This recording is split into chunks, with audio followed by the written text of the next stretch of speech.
The Asset Management Corporation of Nigeria, AMCON, has been commended for its performance in the aviation industry, especially in Arik Air. The airline, which is under AMCON receivership, has now returned to 80% on the time performance, while the intervention agency has also succeeded in saving jobs in the strategic sector. The aviation industry is a strategic sector.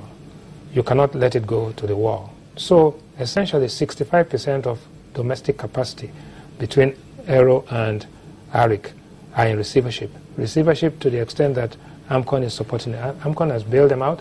AMCON is providing a line so that not only domestic carriers but also regional. Arik has what they call O&D, origination and destination traffic, to London, Johannesburg, New York, then to all over West Africa, and then within Nigeria to the what they call the normal triangle, which is Port Harcourt, Abuja, and Lagos. So they control that business.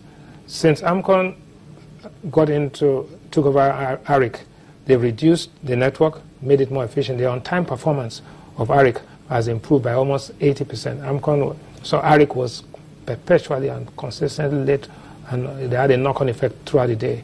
Now, the disruption effect of an Arik that was not performing on the economy was significant. Just by bringing it back to normal, AMCON has provided service and helped all the other sectors to perform. As part of the federal government's plan on the ease of doing business in Nigeria, the Federal Airport Authority of Nigeria says it's set to execute the order, which includes 1. There shall be no touting whatsoever by officials or unofficial persons at any port in Nigeria.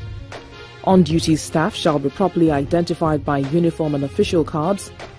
Off-duty staff shall stay away from the ports except with the express approval of the agency head. The Fan Aviation Security and Nigeria Ports Authority Security shall enforce this order. All non-official staff shall be removed from the secured areas of the airports. No official of FAN, Immigration, Security Agency or Ministry of Foreign Affairs or any other agency is to meet any non-designated dignitary at any secure areas of the airport. The official approved list of dignitaries that have been pre-approved to be received by protocol officers shall be made available to AFSEC and other relevant agencies ahead of their arrival at the airport. Any official court soliciting or receiving bribes from passengers or other port users shall be subject to immediate removal from post.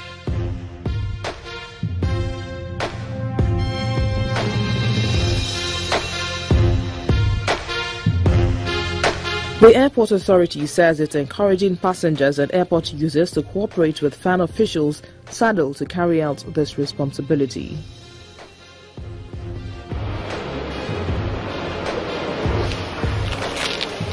The construction of Airbus helicopters assembly line has kicked off in East China's Shandong province, making Airbus the first non-Chinese manufacturer to assemble helicopters in China.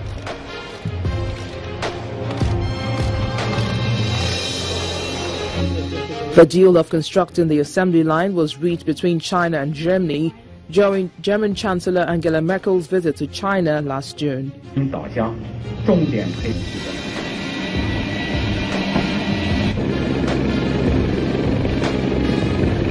When the Beijing 999 Emergency Rescue Center launched the country's first emergency medical services by air in 2014, it placed its faith in Airbus.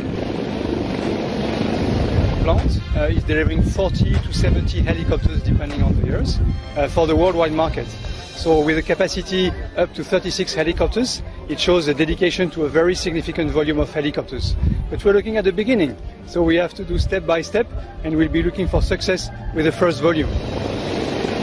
Known for its high endurance, the Airbus H135 can land almost anywhere and perform many difficult missions.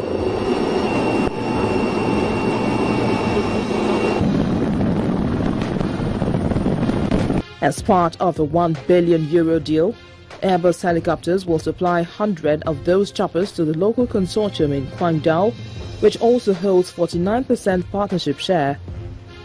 The assembly line will be operational next year and has the capacity to produce 36 helicopters annually.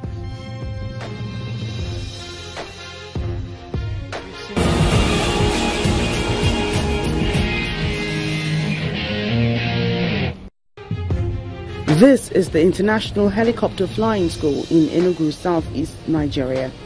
The engineers are putting together this aircraft.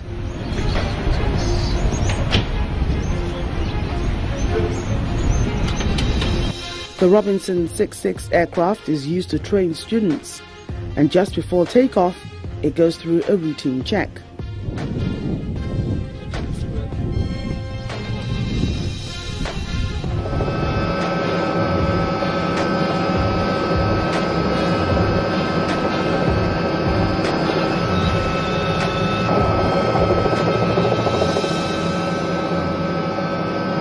For one of the IHFS students, it was quite a rough start.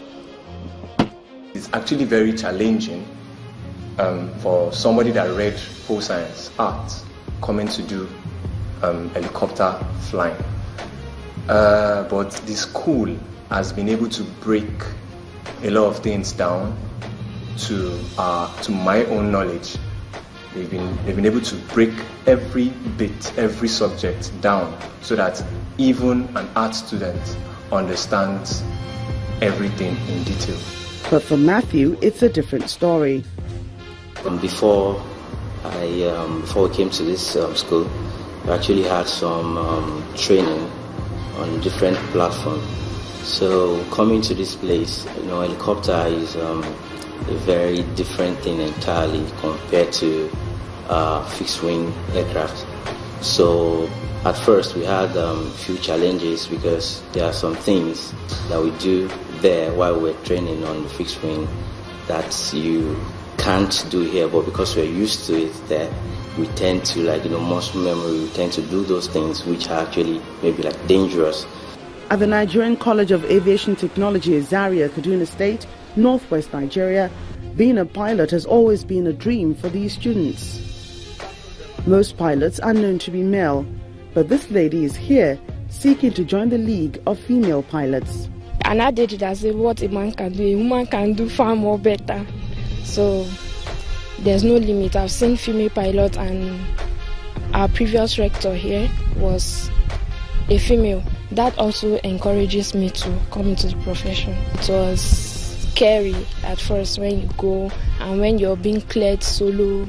You go, you're alone in the aircraft and you're there, you're just like, if anything should happen, I'm dead and all that. No instructor there, and you're there all by yourself. But with time, you get used to everything. You can go and fly the aircraft on your own without you being scared of anything. It's a prestigious profession, a profession that you see amongst thousands, just 10, 20 people. Is a very, very competitive profession, and also I really love to fly. There's that joy when you find yourself doing that thing that you want to do. That's not all. At the International Aviation College, Ilorin, Kwara State, the students tell us what motivates them. It was a dream, it's not a reality, and I'm living my dream, so it's all expected to do. It's not just something you wish, it takes a lot of passion. It takes discipline too.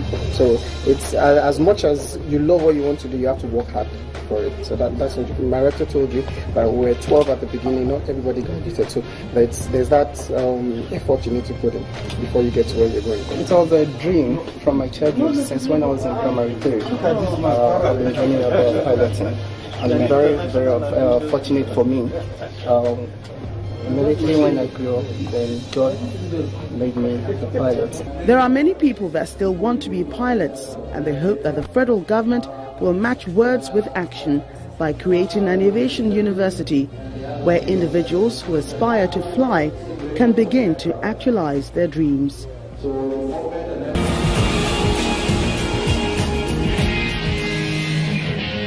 This is where we call it a day on the program. We look forward to your feedback via our social media portal. I'm Bukola Joe Oketumbi.